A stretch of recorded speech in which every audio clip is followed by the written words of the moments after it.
청주시 오송읍 2산업단지 일대 5천여 세대 수도에서 흙탕물이 섞여 나왔습니다. 불과 4개월 만에 또다시 흙탕물이 나오면서 주민들은 큰 불편을 겪었습니다. 김영환 지사가 총선으로 멈췄던 도정 현안들에 대한 브리핑을 재개했습니다. 당선된 국회의원들에게 지역 발전을 위한 초당적 협력을 요청하겠다고 밝혔습니다. 이번 총선에선 민주당이 청주 4석을 모두 석권한 데는 50대의 영향이 컸던 것으로 보입니다. 50대는 과거와 달리 정치적으로 진보색이 짙어졌고 고물가를 절실히 느끼는 세대라는 분석입니다. 월급 빼고는 다 오른 물가로 인해 소비자들이 지갑을 닫는 악순환이 계속되고 있습니다. 내수 부진이 개선되지 않을 경우 소상공인들은 생업을 포기할 수밖에 없는 실정입니다. 여러분 안녕하십니까. CJB 8시 뉴스 시작합니다. 청주시 오송읍 2산업단지 일대 5천여 세대에서 흙탕물이 섞여 나와 주민들이 불편을 겪고 있습니다. 상수관로에 남아있던 부유물이 떠올라 탁수가 발생된 것으로 추정되는데 불과 4개월 만에 이 일대에 또 흙탕물이 나오면서 주민들의 불안감은 커지고 있습니다. 김세희 기자입니다. 물을 틀자 수도꼭지에서 뿌연 물이 쏟아져 나옵니다. 세면대의 고인 물은 진흙을 풀어놓은 듯 진한 갈색을 나타냅니다. 청주시 오송읍 2산업단지 일대 아파트와 주택의 수도에서 흙탕물이 섞여 나오기 시작한 건 어제 오후 2시경부터입니다. 날이 지나도록 이 같은 현상이 계속되면서 주민들은 씻을 수도, 설거지와 같은 집안일도 할 수 없는 상황입니다. 별 수 없이 물을 사용한 주민들로부터는 설사나 구토, 두드러기 등 건강 이상 증세를 호소하는 사례도 잇따르고 있습니다. 어린 애기들이 좀 많아요. 그래서 애기들 젖병 이런 거 다 씻고 애기들 씻길 때 애기들 빨래 이런 걸 물을 못 쓰니까 많이 좀 불편해하고 있어요. 청주시가 어제 저녁부터 아파트 관리사무소와 파출소 등 일부 장소에서 비상식수를 나눠주긴 했지만 일부 카페와 식당은 식수가 부족해 하루 영업을 포기했습니다. 해결 안 된다고 그래서 영업도 아예 안 되고 다들 다 비슷한 상황인 것 같아요. 지금 다른 상가들도. 네. 오송읍 일대에 흙탕물이 나온 건 이번이 처음이 아닙니다. 지난해 말 상수도관 공사 도중 이물질이 유입되면서 한바탕 소동이 벌어졌고 이번 흙탕물은 상수관로에 남아있던 토사가 다시 떠올라 가정에 유입된 것으로 추정하고 있습니다. 기존 관로 내에 미세 토사들이 관로에 부착되어 있는 게 지금 이제 탈락이 되면서 재부유되면서 혼탁수가 발생된 걸로 지금 추정을 하고 있거든요. 지금까지 피해 세대만 5천여 가구에 달하는 상황. 청주시는 아파트 저수조 등의 흙탕물 배출 작업을 마친 뒤 오송 2산단 생활용수 관로 전체를 세척한다는 계획입니다. CJB 김세희입니다. 민주당이 이번 22대 총선에서 청주 4석을 모두 석권한 데는 무엇보다 50대의 강한 지지에 힘입은 것으로 분석됩니다. 50대는 과거와 달리 정치적으로 진보색이 짙어졌고 경제적으로는 대팍감 논란에서 보듯 고물가를 가장 절실히 느끼는 세대라고 할 수 있습니다. 조상우 기자입니다. 청주에서 이번 총선 선거인 수가 가장 많은 연령대는 50대였습니다. 결집력의 척도인 사전투표자도 50대가 가장 많았습니다. 구체적으로 보면 유권자를 뜻하는 22대 총선 청주 선거인 수는 50대가 14만 1천여 명으로 가장 많았고 40대가 13만 3천여 명, 18, 19세를 포함한 20대가 12만 5천여 명으로 뒤를 이었습니다. 사전투표자 수 역시 50대가 4만 5천여 명으로 가장 많았고 60대와 40대가 그 다음으로 많았습니다. 선거 전문가들은 여론조사 단계부터 청주 50대의 민주당 지지세가 뚜렷했고 실제 선거 결과에 그대로 나타난 것으로 보고 있습니다. 50대는 과거엔 보수 경향이 강했지만 근래 들어서는 진보색이 매우 짙어졌습니다. 지금의 50대는 과거의 50대와는 다른 청년기 그리고 어떤 본인의 가치관을 형성하신 분들의 비중이 높아져 있다. 네. 그래서 오히려 지금은 그래서 60대 이상의 보수화와 달리 50대까지는 보수화 경향이 상대적으로는 빠르게 진전되지 않습니다. 50대는 부모를 봉양하고 자식을 양육하는 이중의 부담을 짊어진 세대라는 점도 주목할 필요가 있습니다. 고물가로 대표되는 경제난을 가장 피부로 절감하면서 여권에 대한 경제적 심판 정서도 강했다는 분석입니다. 이구동성으로 말씀하신 게 IMF도 이겨내고 그리고 코로나도 이겨냈는데 이번에는 못 이기겠다. 물가가 너무 오르고 금리도 너무 오르고. 이번 총선에서 민주당의 청주 석권에 손을 들어준 50대는 정치적 감수성이 높은 세대여서 다음 선거에서도 선거 결과를 좌우하는 캐스팅 보트가 될 가능성이 있습니다. CJB 조상우입니다. 이번 총선 기간 이상천 전 제천시장이 김창규 현 시장을 비판한 것에 대해 제천시가 강력한 대응을 예고했습니다. 제천시는 오늘 입장문을 통해 이상천 전 시장이 국회의원 후보 찬조 연설 중 제천시장 공약 사업 중 일부를 새빨간 거짓말이라고 주장한 데 대해 깊은 우려와 유감을 표한다고 밝혔습니다. 또한 사실과 다른 내용으로 시정 발전을 저해하는 발언에 대해서는 법적 조치 및 강력 대응할 방침이라고 경고했습니다. 김 시장과 이 전 시장은 지난 2022년 6일 지방선거에서 맞붙어 김 시장이 2,600여 표 차로 당선됐습니다. 김영환 지사가 총선으로 멈췄던 도정 현안들에 대한 브리핑을 재개했습니다. 국회의원 당선인들에게 축하 인사를 전하는 한편 도청 청사의 개발 계획도 밝혔습니다. 이태영 기자입니다. 김영환 지사가 충북 국회의원 당선인들에게 축하 인사를 전했습니다. 청주권 국회의원 4명 모두 민주당 소속 후보가 당선된 데 대해서는 당과 상관없이 중부내륙 특별법 개정과 청주국제공항 민간 전용 활주로 신설 등 지역 발전을 위한 초당적 협력을 요청하겠다고 밝혔습니다. 정파와 이념, 지역을 초월해서 국회의원 당선자분들과 협력하고 도민들의 의견에 귀 기울이며 도정 현안에 대한 언급도 이어갔습니다. 김 지사는 먼저 도청 유휴 공간을 정비해 주차 공간을 재배치하겠다고 밝혔습니다. 주차타워 신설 등 2026년까지 1,200대의 주차 공간을 확보하는 한편 본관동 건물을 청소년 어린이 쉼터로 조성, 도민들에게 개방해 레이크파크 사업의 핵심인 시티파크 사업을 완성하겠다고 설명했습니다. 레이크파크, 시티파크, 마운틴파크라고 대별됐던 가운데 시티파크의 중심이 이 도청을 중심으로 한 상당공원과 또 이 일대가 될 것이다 그런 말씀을 드리고 한편 김 지사는 오늘부터 3박 5일간의 일정으로 우즈베키스탄을 순방합니다. 도내 대학이나 화장품 기업 관계자들과 함께 출장길에 오른 김 지사는 이번 출장을 통해 도내 중소기업들의 수출 판로를 개척하고 또 다른 주력 사업인 K 유학생 제도를 설명할 방침입니다. CJB 이태현입니다. 경기 불황과 내수 부진에 따라 충북 지역의 소매 판매액이 감소세를 보이면서 자영업자들의 속이 까맣게 타들어가고 있습니다. 월급 빼고는 다 오른 물가로 인해 소비자들도 지갑을 닫는 악순환이 반복되고 있습니다. 장원석 기자입니다. 청주 중심 상권인 성안길의 상가 공신률은 지난해 말 기준 30.3%로 10곳 중 3곳 이상은 문을 닫은 상황입니다. 올해도 폐업하는 상점이 부지기수로 늘면서 공실률은 더 높아질 것으로 보입니다. 물가도 오르고 하니까 매출도 절반으로 감소가 되고 그래가지고 저희도 뭐 유지 비용이나 이런 것도 좀 많이 힘든 상태긴 해요. 자고 일어나면 치솟는 물가에 소비자들도 지갑을 열기가 무섭습니다.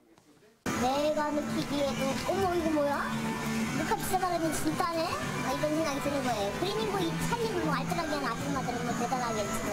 한국은행 충북본부에 따르면 지난해 3, 4분기까지 소폭 증가하던 도내 소매 판매 규모가 4, 4분기 들어 1.9%나 감소했습니다. 여기에 의복과 음식료품, 가전제품 소비가 줄면서 올해 1분기 소매 판매는 지난 분기보다 감소할 것으로 보입니다. 소득 증가율이 물가 등 인플레이션을 따라가지 못하는 실질 소득 감소가 주된 원인으로 꼽힙니다. 통계청에 따르면 지난해 4, 4분기 가구당 월 평균 소득은 502만 원으로 1년 사이 3.9% 증가하는 데 그쳤지만 고물가로 인한 가구당 월 평균 지출액은 5.2%나 늘었기 때문입니다. 이 중 근로소득은 1년 사이 1.5% 늘어나는 데 그쳐 월급쟁이들의 가게 살림이 더 팍팍하게 느껴지는 겁니다. 소비자들은 늘어난 음식값과 주거비, 공공요금, 교육비 등을 감당하기 위해 술과 담배, 통신 등을 줄이고 있는 것으로 나타났습니다.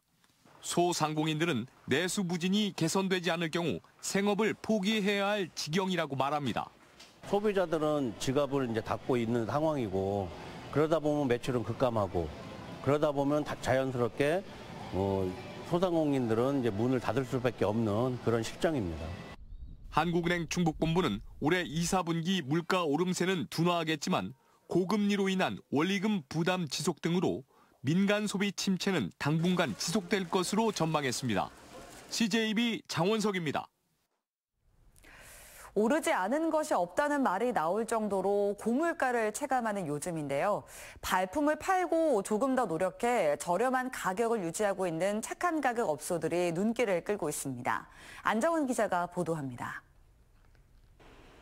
음성군의 한 중식당입니다. 자장면 한 그릇 가격은 불과 4,500원, 짬뽕은 6,000원입니다. 2년 전 가격 그대로입니다. 싸고도 양질의 음식을 제공하기 위해 부부가 조금 더 부지런히 움직인 덕분입니다. 단둘이 일하며 인건비를 최소화하고 발품을 팔아 재료 원가를 낮췄습니다. 지난해 착한 가격 업소로도 선정됐습니다. 음식도 더 깔끔하게 해야 되고 또 그다음에 재료를 아낄 수가 없잖아요. 선정이 됐으니까 이제 그런 부분에 대해서 신경을 많이 쓰고 있죠. 고물가 속 비교할 수 없는 저렴한 가격에 찾아오는 이도 꾸준히 늘고 있습니다. 원래 보통 이제 다른 가게 가면은 보통 이제 기본 한 10,000원 정도 하는데 여기서는 한 8,000원 그 정도 선이니까 다른 데에 비해서 싼 편이죠. 30년 가까이 미용업에 종사하는 최한봉 씨도 착한 가격을 고수하고 있습니다. 다른 가게보다 20% 정도 저렴한 수준인데 적게 받는 대신 단골로 이어질 수 있도록 더욱 노력하고 있습니다. 진짜로 가격을 더 받고 싶은데 이제 좀 소민 경제를 위해서는 좀 낮춰줘야 되기 때문에 그런 의미에서 열심히 낮추려고 노력하고 있습니다. 행정안전부가 지난 2011년부터 도입한 착한 가격 업소가 꾸준히 늘고 있습니다. 지난달 기준 도내 착한 가격 업소는 323곳으로 지자체가 가격과 위생도, 공공성 등을 심사해 지정하는 것입니다. 또 사업장별 맞춤형 물품과 공공요금 감면 등의 혜택을 제공해 착한 가격이 안정적으로 유지될 수 있게 지원하고 있습니다. 이제 서민 경제에 살기 어렵다 그런 말이 많은데요. 저희가 착한 가격 업소를 지원하고 확산시킴으로써 물가 안정에 도움이 되는 게 가장 큰 목적이 있습니다. 소비자와 사업자 모두 웃게 하는 우리 동네 착한 가격 업소가 고물가 시대에 더욱 주목받고 있습니다. CJB 안정 소식입니다. 청주 오창 산단의 2차전지 대표 기업인 에코프로 R&D 센터 청주 포기설이 끊이질 않고 있습니다.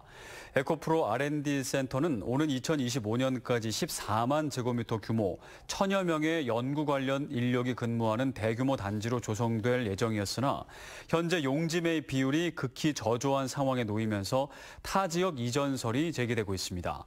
에코프로의 한 관계자는 경기와 대전, 충남, 포항 등의 지자체들이 R&D 센터 유치를 제안한 상태며 여러 가지 가능성에 대해 검토하고 있는 수준이라고 밝혔습니다. 이에 대해 2차전지 국가단지를 유치한 충청북도는 충북개발공사와 접촉해 공영 개발 방식으로 전환을 검토하고 있는 것으로 알려졌습니다. 청주공항 거점 항공사인 에어로케이가 인천국제공항에서의 첫 운항을 시작합니다.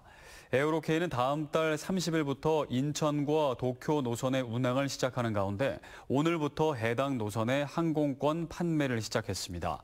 한편 에어로케이는 이번 노선 취항을 기념해 무료 항공권 이벤트와 전 노선 특별 할인 행사도 진행한다고 덧붙였습니다. 오영식 학교법인 청석학원 창학 100주년 기념사업회 회장이 사제 5천만 원을 출연했습니다.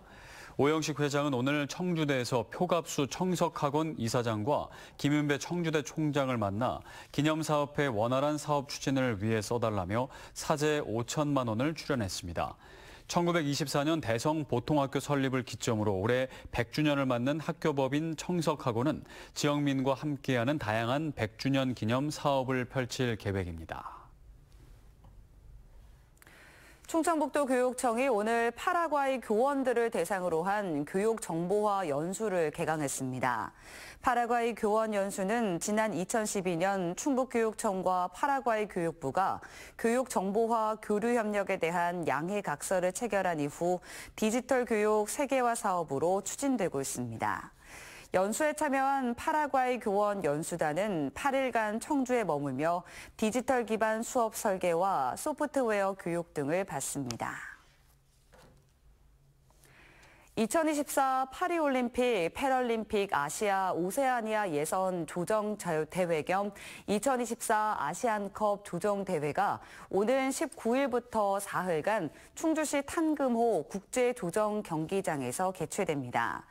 이번 대회에는 우리나라 조정 국가대표 선수단을 비롯해 20개국 500여 명의 선수와 임원진이 참가합니다.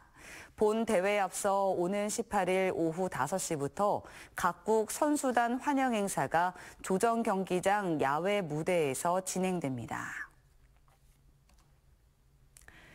오늘 오전 8시 10분쯤 충주시 주덕읍의 한 도로를 달리던 25톤 화물차에서 소주 박스 700여 개가 쏟아지는 사고가 발생했습니다. 이 사고로 도로 50m 구간이 2시간가량 통제됐고 1,500만 원 상당의 물적 피해가 발생했습니다. 경찰은 구분기를 주행하던 중 주류 상자들이 한쪽으로 쏠려 사고가 난 것으로 보고 정확한 원인을 조사하고 있습니다. 청주 청원경찰서는 길가에 주차된 차량 30여 대를 흉기로 훼손한 30대 A씨를 긴급 체포했습니다. A씨는 지난 13일 새벽 청주 우암동 주택가에 주차된 차량 32대를 커터칼로 긁어 흠집을 낸 혐의를 받고 있습니다. 신고를 받고 출동한 경찰은 어제 오전 A씨를 자택에서 긴급 체포했으며 정확한 피해 규모와 경위를 조사하고 있습니다. 충주시가 이달 초 조성한 호암지 맨발 걷기 길을 포함해 맨발 걷기 10선을 조성합니다. 충주시는 호암지 맨발 걷기 길에 대한 시민 반응이 뜨거워 탄금대, 대가미 공원, 시민의 숲, 가흥수변 생태공원 등 도심공원 10곳에 맨발 걷기 길을 추가 조성한다고 밝혔습니다. 네, 4개월 전에도 수도에서 흙탕물이 나왔는데 얼마 지나지 않아 또다시 흙탕물이 나왔다면 그건 불편을 넘어 큰 불안감을 느끼게 될 겁니다. 이 물로 밥도 해먹고 물도 마셔야 하는데 앞으로도 계속 조금씩 흙탕물이 섞여 나오는 건 아닐까 걱정이 앞설 텐데요. 불안감이 완전히 없어질 수 있도록 철저하게 원인을 조사하고 주민들을 안심시킬 수 있는 조치를 취해야겠습니다. 이상으로 CJB 8시 뉴스를 마칩니다. 시청해주신 여러분 고맙습니다.